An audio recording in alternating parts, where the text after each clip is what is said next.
April 18, 1945. A private from Staten Island, New York, stood in a field of market gardens north of the German city of Nuremberg. He was 18 years old. He had been in combat for less than a month.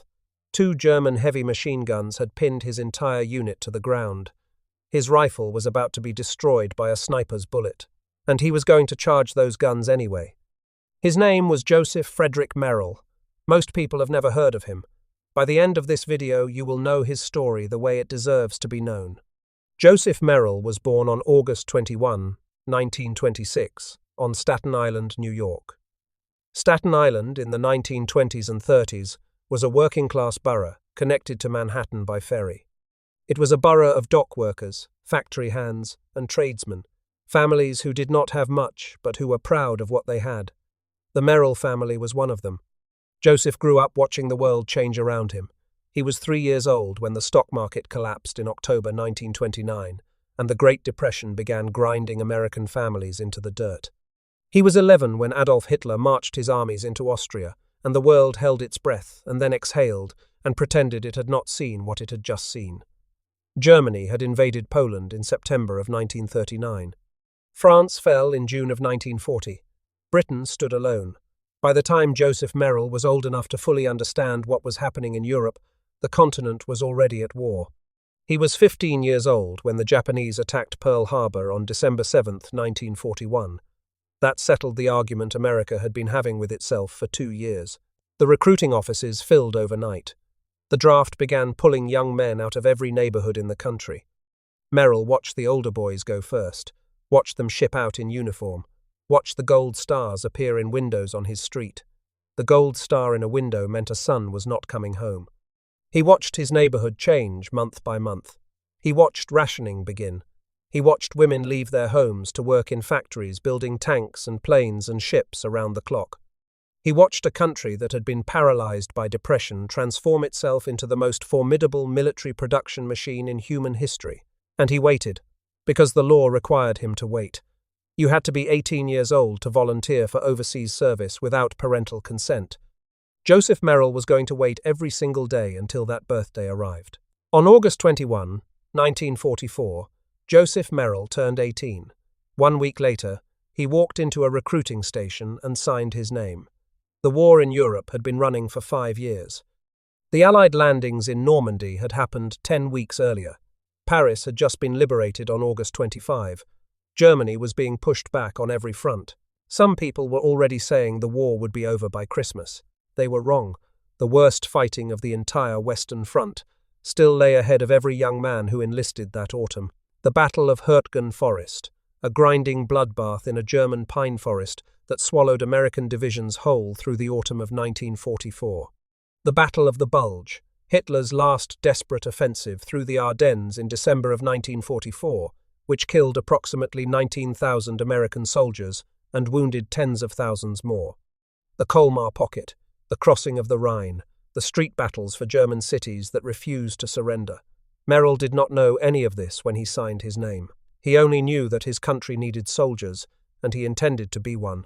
He was processed through basic training, then shipped to the European Theatre of Operations as a replacement. The pipeline from enlistment through training and overseas deployment typically ran several months, meaning Merrell likely arrived in Europe in late 1944 or the first months of 1945, joining the 3rd Division during the final push into Germany. The replacement system was how the army kept its depleted units in the fight. Units bled constantly. New men arrived constantly to fill the gaps. Most replacements had no time to bond with their unit before they were in combat. They were strangers walking into the middle of someone else's war, trying to absorb the rules of survival fast enough to stay alive. The veterans did not resent them exactly, but they did not know them either. They learned names when they had to, and tried not to learn them too well, because replacements had a habit of becoming casualties before anyone had time to get attached. That is what the replacement system looked like from the inside. Merrell was assigned to Company 1, 3rd Battalion, 15th Infantry Regiment, 3rd Infantry Division. Each of those words carries weight. The 3rd Infantry Division was one of the most storied divisions in the American Army. Its nickname was the Rock of the Marne, earned in World War I when it held its ground against a massive German offensive along the Marne River in 1918. In this war, the division had fought through North Africa, Sicily, the Italian mainland, and the brutal months at Anzio, the beachhead south of Rome, where American and British forces were pinned for 4 months in 1944 under constant fire. The 3rd Division called Anzio its worst battle. It had survived and driven north. It had landed again in southern France in August of 1944, swept through the Rhône Valley, crossed the Vosges Mountains, and fought through the Colmar Pocket. By the time Joseph Merrell joined the division, it had been in combat for over 2 years, and its veterans were experienced in the specific, pitiless way that only prolonged combat produces. The 15th Infantry Regiment had produced some of the most extraordinary individual soldiers of the entire war. In January of 1945, just 3 months before Merrell arrived, a 19-year-old second lieutenant named Audie Murphy had commanded Company B, 1st Battalion, of the 15th Infantry near the French village of Holzwehr. On January 26, 1945, Murphy's company was attacked by 6 German tanks and an estimated 250 infantrymen. Murphy ordered his men to withdraw to the tree line, then climbed onto the deck of a burning M10 tank destroyer, grabbed its 50-caliber machine gun, and held off the German assault single-handed for nearly an hour, killing or wounding approximately 50 of the attacking Germans. When the ammunition ran out, he climbed down and led a counterattack that retook the original position. He was later awarded the Medal of Honor. He became the most decorated American combat soldier of the entire war. He was 19 years old that day. That was the regiment Joseph Merrell joined, a regiment that had already produced Audie Murphy, a regiment whose veterans measured every man by what he did when the situation became impossible. The culture of a regiment like the 15th Infantry is not easily described to someone who has not lived inside it. It is built from shared experience in a way that nothing in civilian life quite replicates. The men of the 15th had crossed the same beaches, slept in the same mud, and carried the same dead from the same fields across 3 years and 2 continents. They knew each other in the specific way that men know each other only when they have watched each other do the hardest things. Into this came the replacements. 1945 was burning through young men at a terrible rate. The divisions that had fought since North Africa in 1942 were not the same divisions by the time they reached Germany. The men who had landed at Anzio were mostly gone, wounded or dead or finally rotated out, replaced by teenagers from Nebraska and Georgia and New York, who had volunteered or been drafted into a war that had been going on since before some of them had finished high school. The institutional memory of the regiment survived in the sergeants and the remaining veterans, but the mass of the regiment in 1945 was made of replacements, young men trying as fast as possible to absorb what the veterans had learned at enormous cost. What we can say about Merrell's weeks with the regiment is this: he learned enough. A man with no idea what he was doing would not have survived to cover 300 yards of open ground under sustained fire. A man who had not paid attention to every lesson his sergeants gave him, every observation about German tactics, every piece of hard knowledge the veterans carried, would not have zigzagged 200 yards to minimize his exposure, or used his movement to stay alive long enough to reach the first machine gun.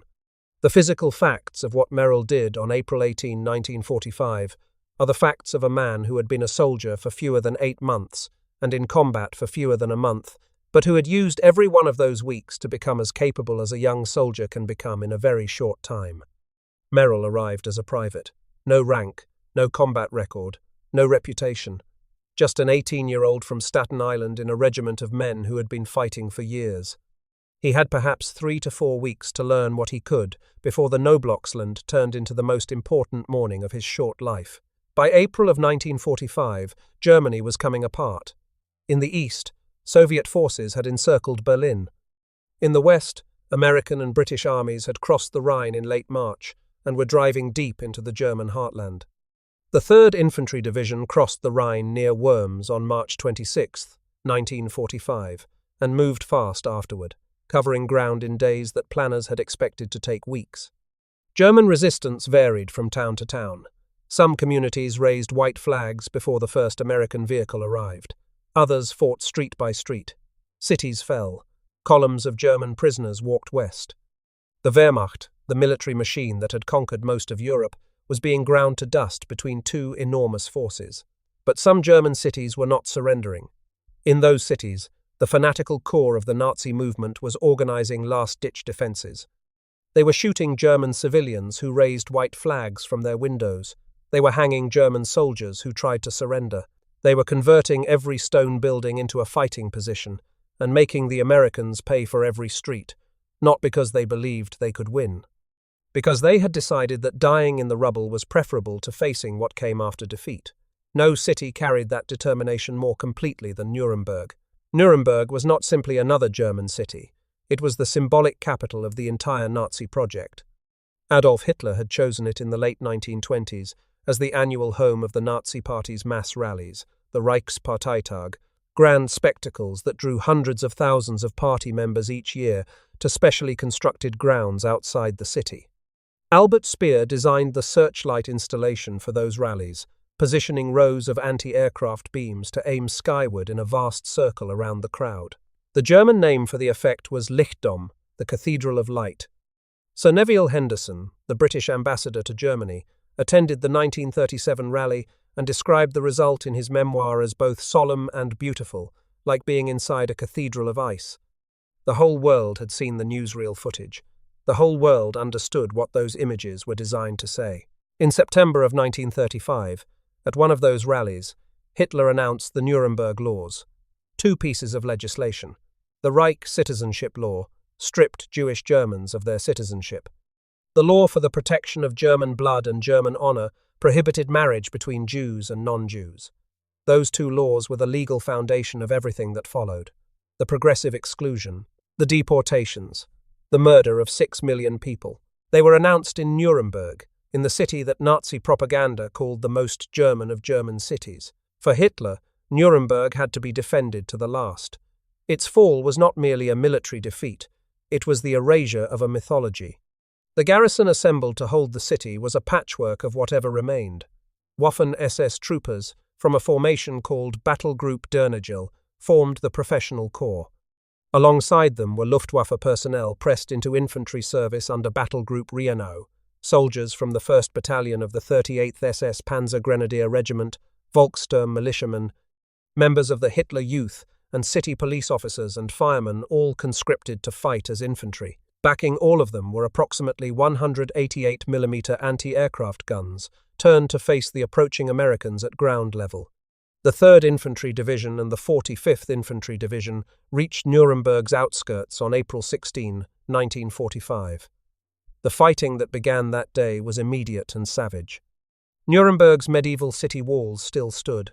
The old city inside them was a maze of narrow streets, stone buildings, and ruined squares converted into kill zones. Allied bombing had devastated large sections of the city. The most destructive single raid had come on the night of January 2nd and 3rd, 1945, when 521 Royal Air Force bombers dropped 6,000 high-explosive bombs and 1 million incendiary devices on the city centre, killing over 1,800 civilians and leaving 100,000 people without shelter. What remained was rubble, and rubble in a medieval German city is a defender's paradise. Every broken wall is cover. Every collapsed building is a sniper's nest. Every cellar is a fighting position. The Americans had to go in and clear all of it by hand. Street by street, building by building, they fought their way in. The cost was continuous. Every alleyway was a potential ambush. Every window was a possible firing position. German defenders had been ordered to hold the city to the last man, and many of them intended to do exactly that. The civilians caught between the two sides had no good options. Some tried to flee. Some sheltered in cellars and waited. Some were killed by German officers enforcing the hold order, shot in the streets for raising a white cloth. The day before Merrell died, on April 17, the fighting inside the city had already produced one extraordinary act of individual courage. First Lieutenant Francis Xavier Burke, the transportation officer of the 1st Battalion, 15th Infantry, had gone forward beyond his own lines to select a site for his unit's motor pool. He encountered a group of about 10 Germans preparing a local counterattack. Instead of retreating, he went back to a nearby American company, borrowed a light machine gun with ammunition, returned to the Germans, and opened fire on them. They returned fire immediately. Burke kept going. For the next 4 hours, he repeatedly charged through enemy machine gun and sniper fire to attack small groups of Germans across the streets of Nuremberg, taking a leading role in engagements that killed or wounded dozens of the defenders. He personally killed 11 German soldiers and wounded 3 more. He received the Medal of Honor for those 4 hours of action, presented by President Truman on January 9, 1946. He was still alive the next morning when Joseph Merrell was charging machine guns in the farmland to the north. The regiment was producing acts like this on consecutive days. To the north of the city lay the Noblochsland, a flat expanse of farmland whose name meant garlic land. It was a patchwork of market gardens and vegetable plots that had supplied Nuremberg with food for centuries. In April, the ground was green with new growth. Cherry trees planted along the field paths were beginning to bloom.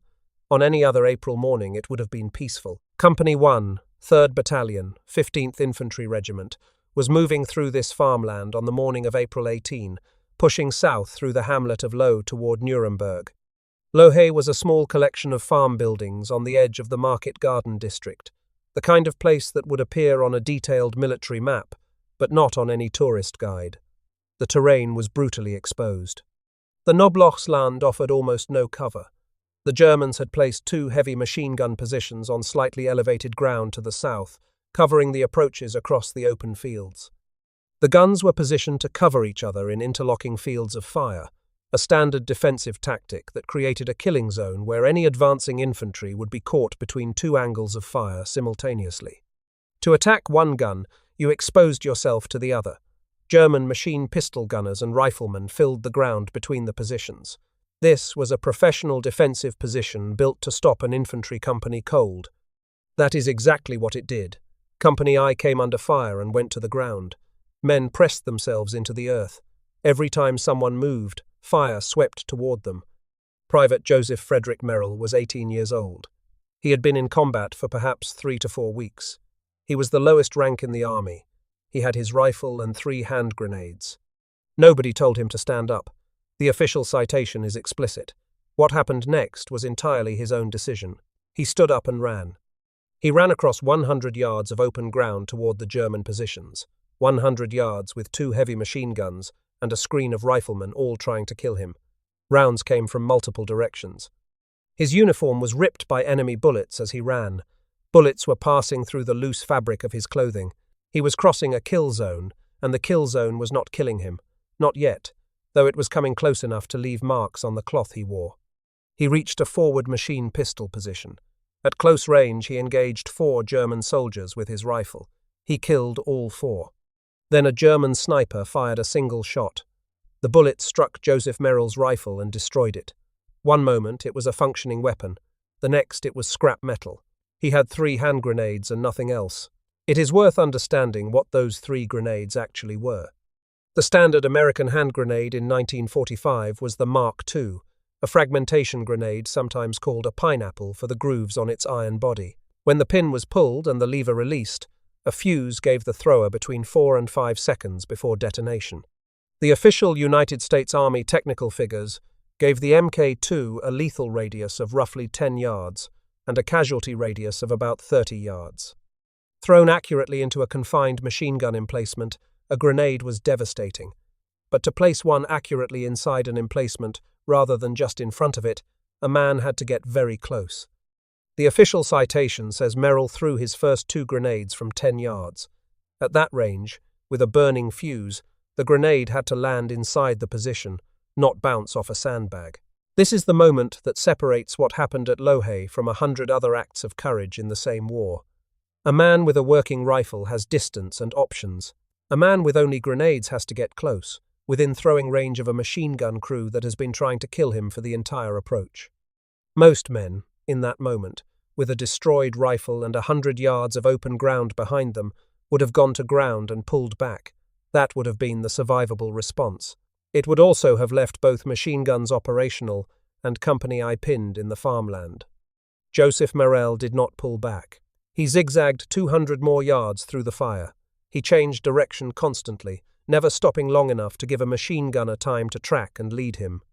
200 yards of open farmland with every German who could see him trying to end that run. Some rounds passed through the folds of his uniform. Some glanced off his helmet. He kept going. He reached a point 10 yards from the first heavy machine gun emplacement. He pulled 2 of his 3 grenades and threw them in. Then he moved into the position, ready, as the official citation records, to fight with his bare hands if anyone was still standing. He found a Luger pistol among the German dead and used it to finish any survivors.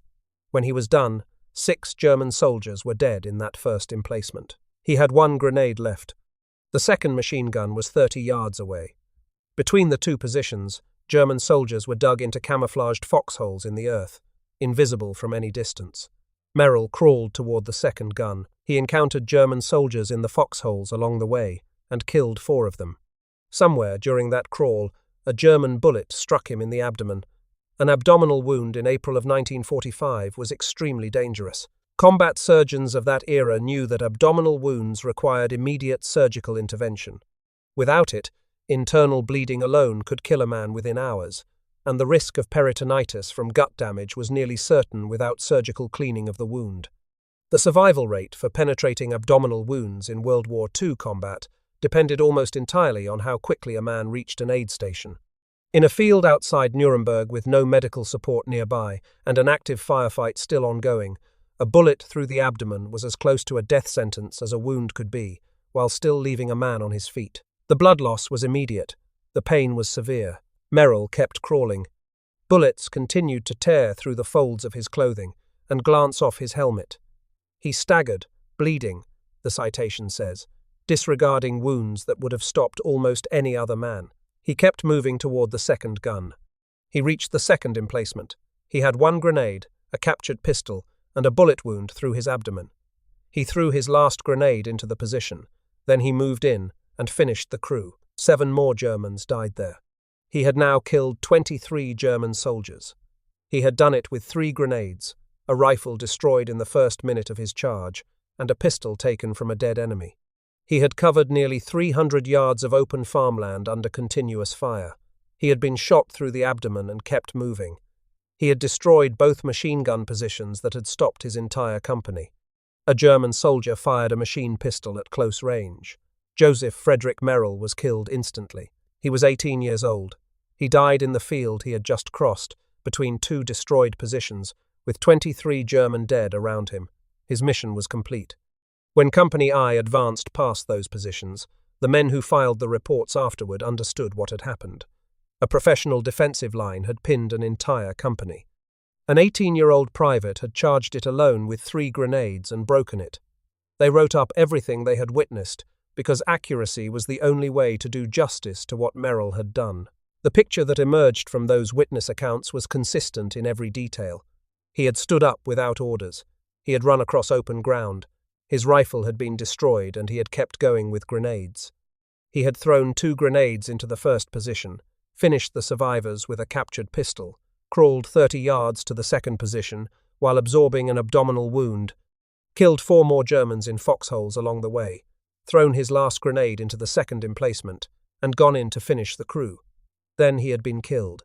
The whole sequence, from the moment he stood up to the moment he died, covered roughly 300 yards of open farmland and left 23 German soldiers dead. His officers knew what they were looking at. The recommendation for the Medal of Honor moved up the chain of command. The evidence was not in dispute. The witnesses were consistent. War Department General Order No. 21, dated February 26, 1946, formally awarded the Medal of Honor posthumously to Private Joseph Frederick Merrell. The medal was presented to his sister at Fort Wadsworth, Staten Island, in March of 1946. It is displayed there today at the Fort Wadsworth Visitor Center and Museum. His remains came home from Germany in July of 1948 and were reinterred at St. Peter's Cemetery in West New Brighton, Staten Island, a few miles from where he was born, in the borough where he had waited for his 18th birthday. If you are still watching, please like this video right now. Every like sends this story to one more person who has never heard the name Joseph Merrell. He was 18 years old. He charged 2 machine guns with 3 grenades. He deserves to be heard. Subscribe and turn on notifications. Every week this channel goes into the archives and finds a name that time has buried and deserves to be in the light. Now, let me tell you what happened after April 18, 1945. The city of Nuremberg fell on April 20, Adolf Hitler's 56th birthday. At 11 in the morning, the German garrison commander ordered the surrender. White flags appeared across the remaining German positions. The stars and stripes were raised over the city that had hosted the Nazi rallies for 12 years. April 18, 1945, was not a quiet day anywhere in the war. In the Pacific, American forces were locked in the grinding battle for Okinawa, which had begun on April 1st and would continue until late June. In Germany, Soviet forces were fighting their way into Berlin's suburbs. American forces in the north were racing toward the Elbe River, where they would meet Soviet troops on April 25. In Italy, the final Allied offensive had already been underway for 9 days, having launched on April 9th, and it was now tearing through the German defensive lines in the Po Valley. The Third Reich was dying on every front, and it was fighting with the particular ferocity of something that knows it is dying but cannot stop itself. Inside Nuremberg that same day, First Lieutenant Michael Joseph Daly, of the same 15th Infantry Regiment, was fighting his own extraordinary battle in the city's streets. Daly was 20 years old, from Fairfield, Connecticut, the son of a highly decorated World War I officer who had himself been nominated for the Medal of Honor. On April 18, Daly led his company through Nuremberg under constant fire, charging machine gun positions and silencing enemy strongpoints one after another. He killed 15 German soldiers in a series of engagements across several hours of fighting. The day after his Medal of Honor action, on April 19, a sniper's bullet entered at his ear and exited through the opposite side of his face. He survived. He received the Medal of Honor from President Truman on August 23, 1945. He lived until July 25, 2008. A few miles to the north, in the farmland of the Knoblauchsland, Joseph Merrell was dying. That same day, April 18, the 45th Infantry Division, fighting in a different sector of the battle, captured a large military compound on the city's southern edge. The compound had been built between 1936 and 1939 for the SS, specifically for SS signal troops and their training units. The SS had lived there, trained there, and marched in those courtyards under their insignia for 6 years. When the 45th Infantry Division took it, they named it immediately. They called it Merrell Barracks, for the private from Staten Island who had died that same morning in the market gardens to the north. Germany's own federal government confirms this.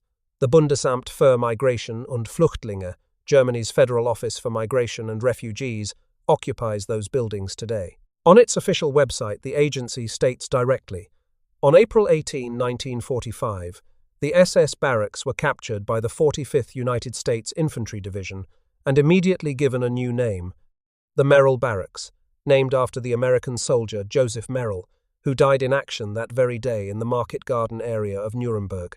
The American military used Merrell Barracks through the Cold War. From the early 1950s until 1992, the 2nd Armored Cavalry Regiment was headquartered there, its soldiers living and training in buildings the SS had built.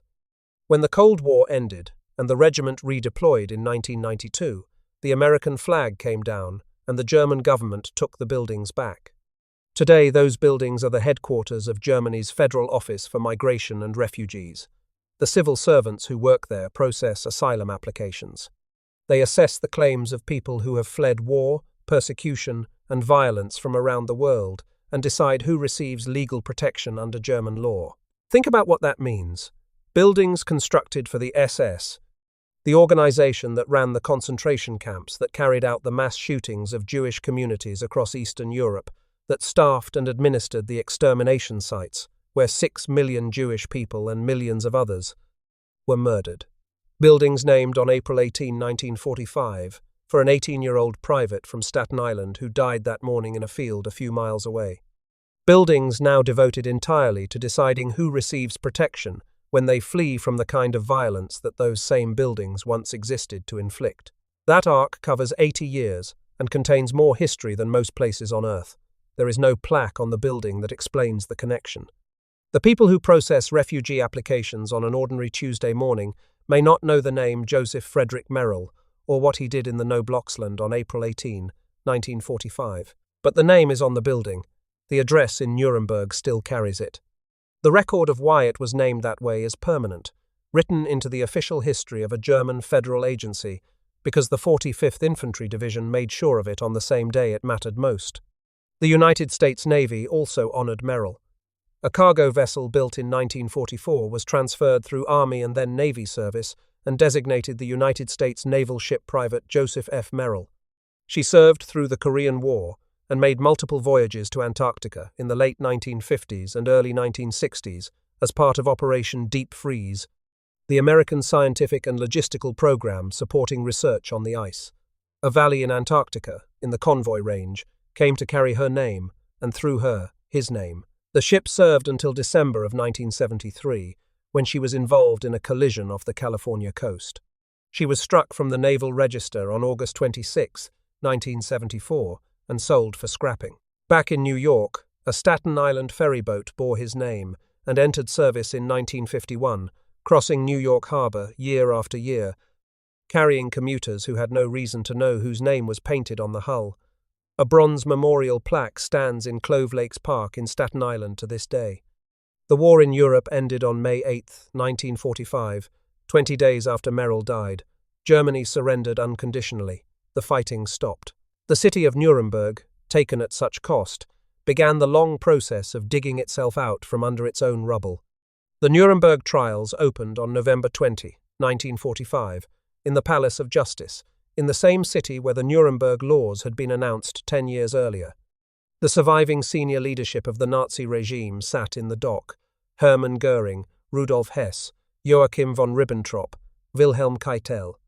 They were tried for crimes against peace, war crimes, and crimes against humanity. 12 were sentenced to death. 10 were hanged. On October 16, 1946, 2 escaped execution. Göring took his own life the night before, and Martin Bormann had been tried in absentia. The trials ran until October 1, 1946. The choice of Nuremberg was deliberate. The city that had been the ceremonial heart of the Nazi state, where the laws stripping Jewish citizens of their rights had been announced, would be the city where its crimes were judged. None of that was possible without the men who bled to take the city. First, Lieutenant Francis Xavier Burke, who killed 11 Germans and wounded 3 more inside the city walls on April 17, and received the Medal of Honor on January 9, 1946. First, Lieutenant Michael Joseph Daly, who killed 15 Germans inside the city on April 18 and lived until July 25, 2008. The hundreds of soldiers of the 3rd and 45th Infantry Divisions who paid for every block of that city. And Joseph Merrell, who never reached the walls, who died in a field of market gardens with cherry trees in bloom, who was 18 years old, who died 20 days before the guns stopped. 20 days. Here is the question his story will not stop asking. Why did he do it? There was no order. The citation is explicit. He acted entirely on his own initiative. He was a private, with no tactical responsibility beyond following orders, and no one had given him this order. He could have stayed on the ground. He could have waited. He had 20 more days to survive before the war ended. 20 days of staying alive and he would have gone home. He stood up and ran toward 2 machine guns instead. What was in his mind in that moment? We do not know. The citation records what he did, not what he thought or felt. We know from the physical evidence, from the positions of the dead, from the destroyed emplacements, from the blood trail across the farmland, exactly what he did. We do not know the interior of it, whether he was afraid, whether he calculated, whether it was something faster than calculation, a recognition that he could solve this problem if he was willing to pay the cost, and a decision that the men behind him were worth that cost. We know he had watched other men die in that farmland in the minutes before he stood up. We know the fire was real, and he had already felt it passing through his uniform. We know he stood up anyway. What we know is the decision. He made it freely. He had options. He chose the one that did not include his own survival. There is a version of this story in which Joseph Merrell is described as fearless, as someone who simply did not feel what other men felt when they faced machine gun fire. That version is almost certainly wrong. The Army does not award the Medal of Honor for fearlessness. It awards it for what it calls intrepidity, which is a specific and different thing. Intrepidity means the willingness to act in the face of fear. It means feeling exactly what every other man on that ground was feeling and doing the thing anyway. A man who feels nothing when 2 machine guns are pointed at him is not intrepid. He is simply uninformed. A man who knows exactly what he is running into, who has already seen what machine gun fire does to men in open ground, and who runs anyway. That is something else entirely. His external expression of that decision was 300 yards of open ground, 3 grenades, a borrowed Luger, a bullet through the abdomen, and 23 Germans who were no longer holding the line. That is heroism.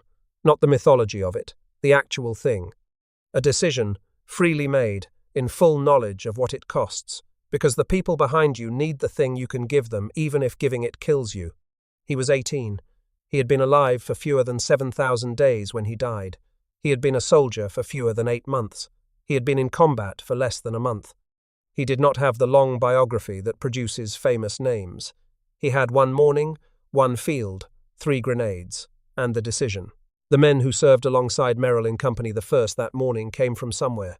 They had families, they had towns, they had plans for what they were going to do when they got home. Every one of them was pinned to the earth in that farmland on the morning of April 18, held there by 2 machine guns, watching the minutes pass, and knowing that as long as those guns were firing, they were not going forward. And then an 18-year-old private from Staten Island stood up and ran. Those men went forward.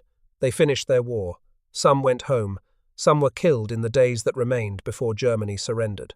But on that morning, in that field, Joseph Merrell bought them time. He bought some of them their lives, not because anyone told him to. Because he looked at a problem and decided he was the one who was going to solve it. Most of them outlived him by decades. Most of them had children and grandchildren and ordinary lives in towns across America.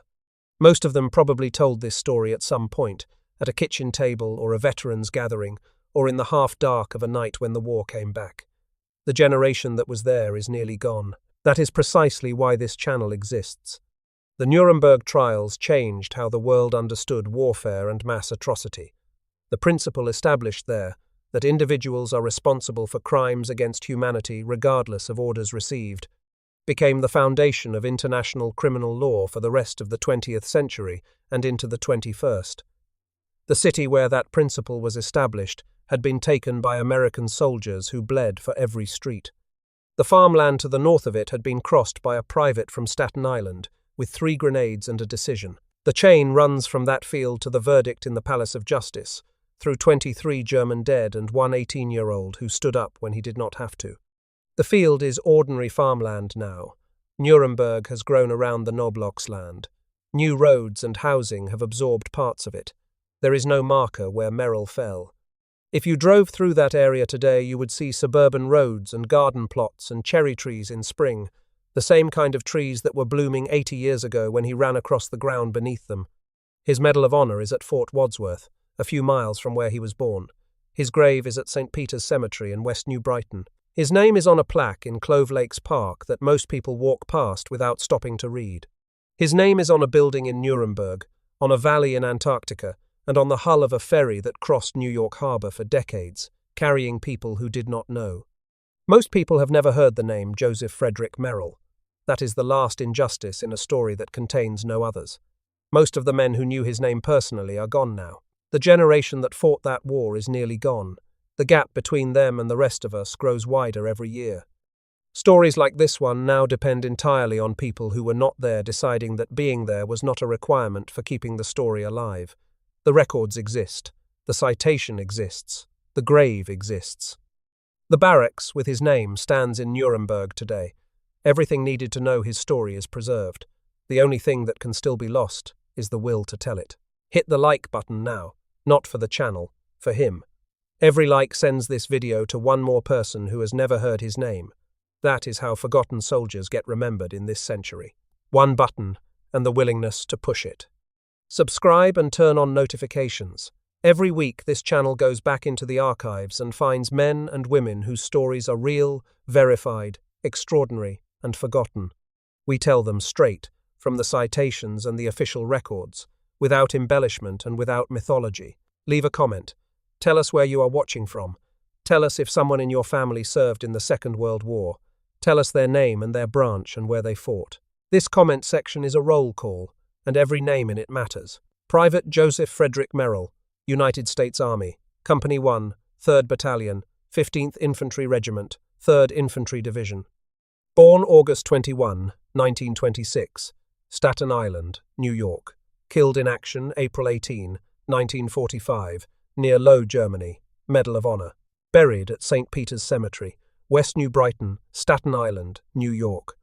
3 grenades, 23 Germans, 2 destroyed machine guns, 1 morning, 18 years old, 20 days short of the end of the war. Now you know him. Make sure someone else does too.